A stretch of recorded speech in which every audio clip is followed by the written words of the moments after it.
Dan lagian di bungkus rokok itu kan sudah terpampang jelas tuh. Rokok dapat menyebabkan penyakit kanker, jantung, paru-paru dan sebagainya gitu ya. Itu kan udah jelas tuh.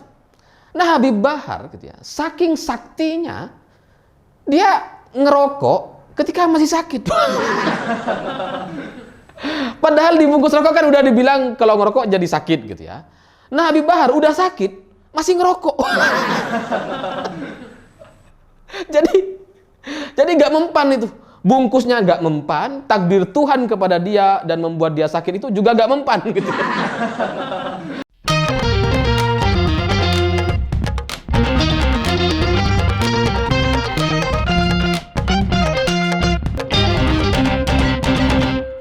Selamat malam para mantan, selamat malam untuk semua mantan-mantan kalian yang tingkah lakunya itu kayak anak kecil.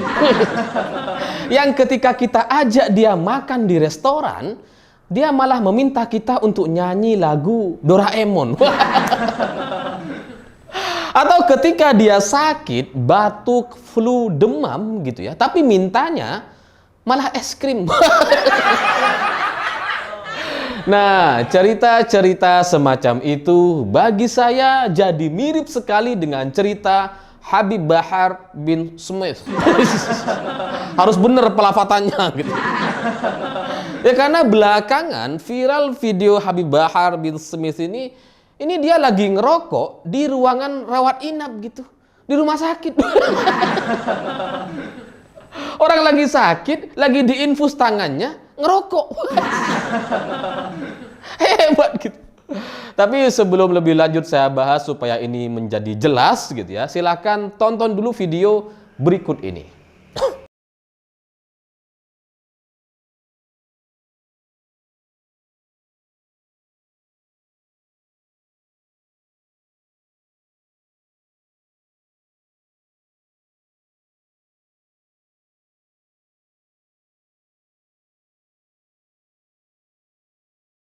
Nah, bener kan? Tangannya lagi diinfus, ngerokok. Kok bisa gitu? Ya karena kalau kita ngelihat orang ngerokok di pom bensin, bisa aja dia nggak tahu gitu. Bisa aja dia itu emang IQ-nya jongkok gitu ya. Bisa aja gitu. Tapi kalau di rumah sakit, setahu saya, sebodoh-bodohnya orang, sedeso-desonya orang, seenggak taunya orang dalam aturan nasional gitu ya, saya lihat nggak pernah ada orang yang ngerokok di rumah sakit.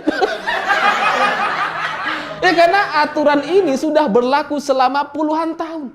Sejak negara ini merdeka udah kayak gitu. Sehingga kita kalau ke rumah sakit gitu ya, kita udah tahu tuh kita nggak boleh ngerokok. Nah tapi Habib Bahar gitu ya, lagi dirawat, lagi diinfus, ngerokok. Lah kok bisa? Dan ini ajaib sekali bagi saya karena setahu saya gitu ya, kita kalau datang ke rumah sakit, jangankan masuk ke dalam ruangannya gitu ya, jangankan kita masuk ke dalam ruangan rawat inap gitu ya, di halaman saja, di tamannya rumah sakit, kalau ada orang ketahuan ngerokok, ini ditegur sama satpamnya. Atau kalau nggak mau ditegur ya akhirnya didenda gitu. Tapi pada intinya tuh dilarang gitu. Tapi Bahar di dalam ruangan rawat inap dia ngerokok tuh. Lengkap dengan pelayannya. Fuswa. Hebat sekali gitu. Dan kayaknya memang sengaja direkam gitu. Entah apa tujuannya, tapi dalam kacamata saya mungkin ingin terlihat gagah luar biasa gitu ya. Ya seperti dulu ketika Bahar itu di dalam jacuzzi gitu ya, sambil ngerokok, wah mewah sekali gitu kan. Ingin menunjukkan kemewahannya gitu ya. Ingin menunjukkan kekuasaannya gitu. Wah, saya bisa nih ngerokok di dalam ruangan rawat inap. Ya karena orang-orang yang nggak berkuasa biasanya ingin menunjukkan kekuasaan. Sementara orang-orang yang benar-benar berkuasa, mereka malah kadang-kadang nggak menunjukkan itu. Dan bagi saya ini aneh karena kenapa kemudian terlihat sengaja dilakukan dan kayak kayak nggak ada kejelasan gitu. Nggak ada keteguran dari pihak rumah sakit, apa iya pihak rumah sakit nggak tahu gitu. Karena setahu saya kalau orang lagi sakit, lagi dirawat kayak gitu, pasti setiap harinya itu ada dokter atau perawat minimal 1 kali sehari yang datang untuk memeriksa kondisi kesehatan terbarunya gitu. Nah, kalau Habib Bahar ini ngerokok dalam ruangan tersebut, pasti pihak rumah sakit tahu. Pasti dokternya tahu gitu, karena ya dalam ruangan yang ber-AC gitu ya, terus kemudian ada orang ngerokok dan gak ada penyedot baunya, pasti muter-muter di situ aja tuh bau rokoknya gitu. Dan pasti ketahuan gitu. Nah, pertanyaannya apa yang dilakukan oleh pihak rumah sakit ketika mereka mengetahui bahwa Habib Bahar di dalam ruangan rawat inap ini ngerokok gitu.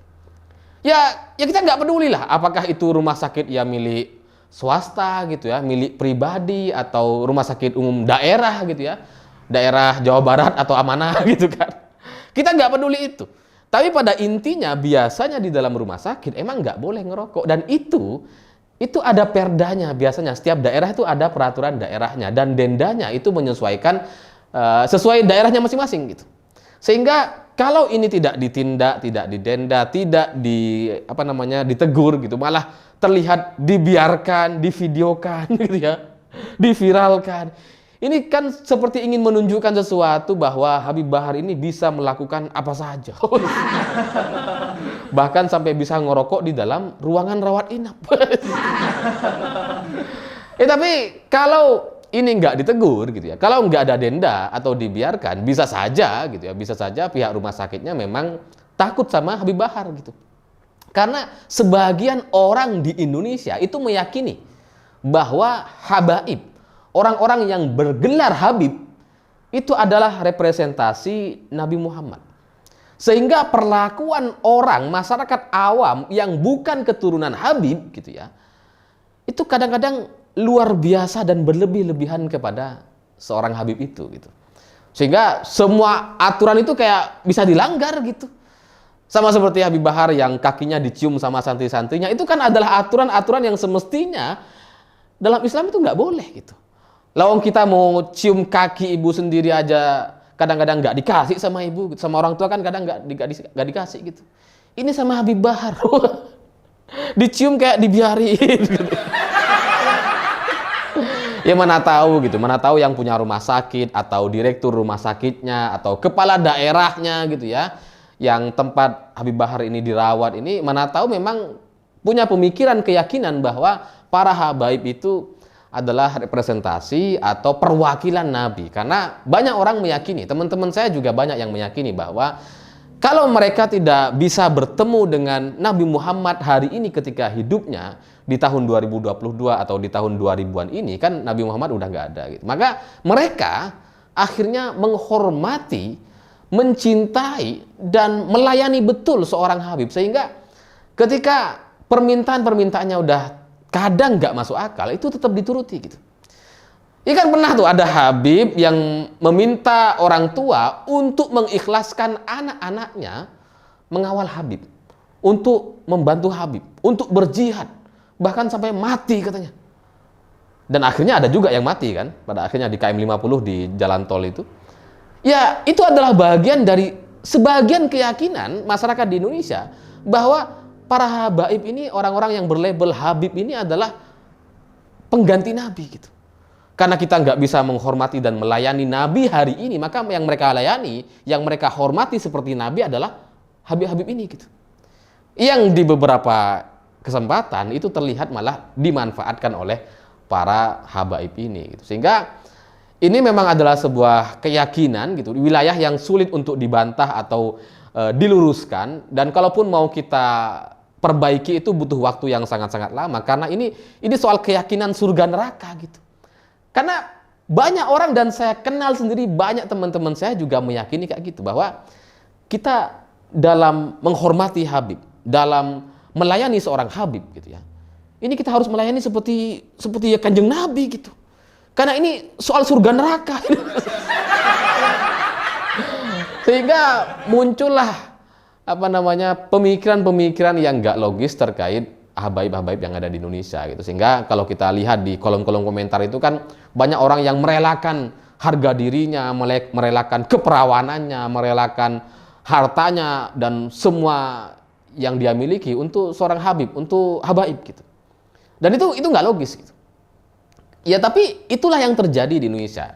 Maka dalam kasus Habib Bahar bin Smith di satu rumah sakit, di ruangan rumah sakit ini, yang kemudian dia bisa ngerokok kayak gitu, bisa saja memang pengurus-pengurus atau direktur yang ada di sana itu adalah kelompok orang yang begitu takut dan meyakini bahwa para habaib itu adalah perwakilan Nabi yang ada di bumi Indonesia gitu. Sehingga mereka takut sekali gitu.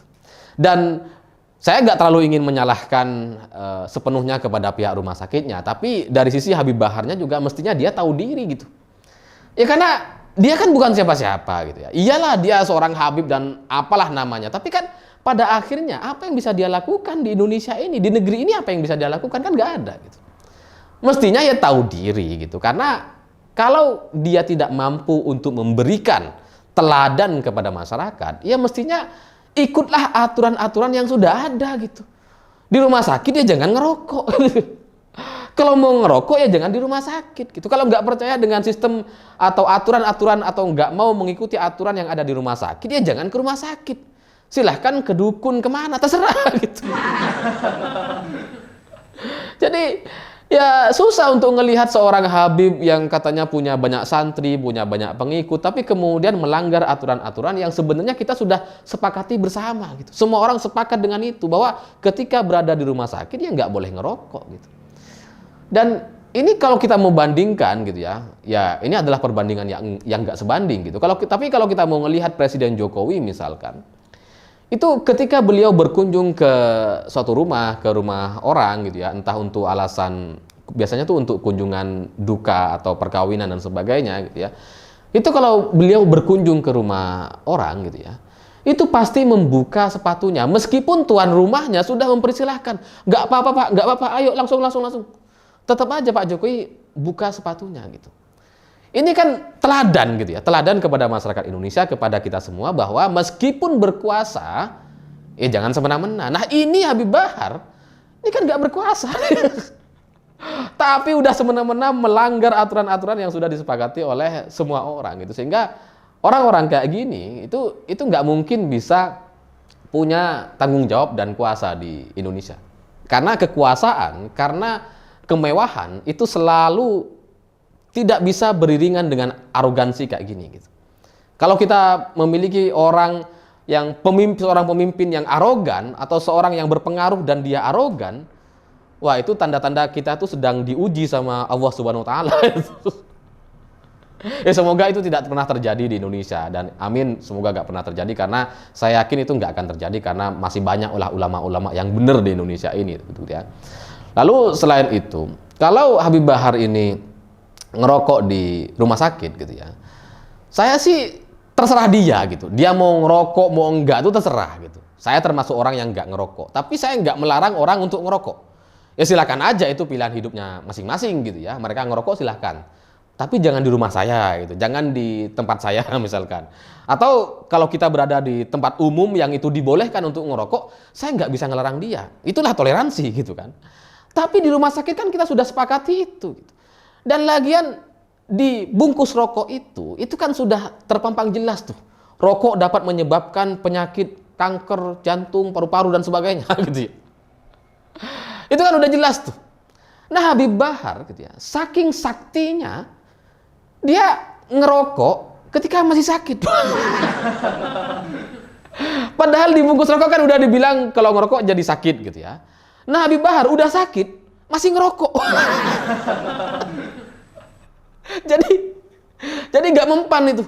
Bungkusnya nggak mempan, takdir Tuhan kepada dia dan membuat dia sakit itu juga nggak mempan gitu. Nggak mempan untuk membuat dia berpikir dan tobat gitu, untuk nggak ngerokok sejenak, nggak bisa ternyata. Ya karena kalau orang lain, orang-orang biasa, orang-orang yang nggak sakti gitu ya, biasanya kalau dia sakit, dia nggak ngerokok gitu. Atau bahkan ketika ada orang perokok berat gitu ya, dan kemudian dia sakit, biasanya habis itu dia nggak ngerokok lagi, tobat sepenuhnya biasanya gitu ya. Atau minimal gitu ya, orang yang merokok dan kemudian sakit gitu ya, minimal mereka nunggu sampai sembuh betul, sembuh sempurna, baru kemudian dia ngerokok lagi. Nah, Habib Bahar ini belum sembuh, masih sakit, masih diinfus tuh, ngerokok. Betapa saktinya seorang Habib Bahar gitu ya. Di dunia ini nampaknya yang bisa kayak gitu cuma Habib Bahar.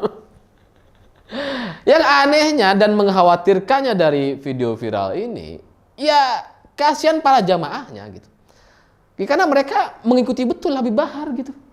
Yang rambutnya dicet, mereka juga dicet. Kan banyak tuh orang-orang FPI itu yang ngikutin gayanya Habib Bahar gitu. Yang rambutnya panjang dipanjangin juga. Yang pakai kayak kerudung, pakai kayak kerudung juga gitu ya. Pakai kain penutup kepala kayak kerudung gitu. Jadi kalau habis ini jadi ada orang anak muda atau entah siapapun itu kemudian tiba-tiba ngerokok juga di rumah sakit gitu ya. Ini jangan salahkan mereka, salahkan Habib Bahar tuh. Karena dia yang memberikan contoh seolah-olah ini boleh dilakukan gitu. Dan bagi saya pribadi gitu ya, saya nggak tahu apa yang membuat seorang Habib Bahar itu masih diikuti atau ditiru gitu. Karena kalau ngelihat dari kelakuan-kelakuannya, dari kasus-kasusnya, termasuk yang ngerokok di dalam ruangan rawat inap ini, saya terus terang bingung gitu, apa yang mau diikuti? Kalau cuma sebatas karena dia mengalir darah Nabi, yang itu sudah ribuan tahun lalu jaraknya dengan hari ini, saya nggak ngerti kenapa kita harus menghormati yang sedemikian rupanya. Padahal kalau kita mau lihat dari kacamata perbandingan yang ada di dunia nyata hari ini, kita bisa bandingkan antara SBY dengan AHY, jauh gitu ya. SBY itu sebagai politisi sangat bagus lah. AHY sama Ibas jauh. Nah ini ribuan tahun gapnya, jaraknya ribuan tahun. Masa iya kita harus menghormati dan menganggap bahwa seorang Habib atau keturunan Nabi itu harus kita perlakukan seperti Nabi? Kan gak masuk akal gitu. Jadi tapi inilah kegilaan masyarakat, sebagian kecil masyarakat di Indonesia yang mungkin mabuk kencing onta, yang suka minum kencing onta dan sebagainya, sehingga otaknya tuh sarapnya udah kena. Ya karena kalau saya ingat-ingat gitu ya, ngerokok di dalam rumah sakit, di dalam ruangan rawat inap, ini kan nggak pada tempatnya. Itu sama seperti orang yang sholat di jalan raya, tidak pada tempatnya. Saya tidak menyamakan antara rokok dengan sholatnya, itu jelas jauh berbeda. Secara hukum dan kewajiban itu juga jelas berbeda. Ini soal tempat gitu. Ini salah tempat gitu.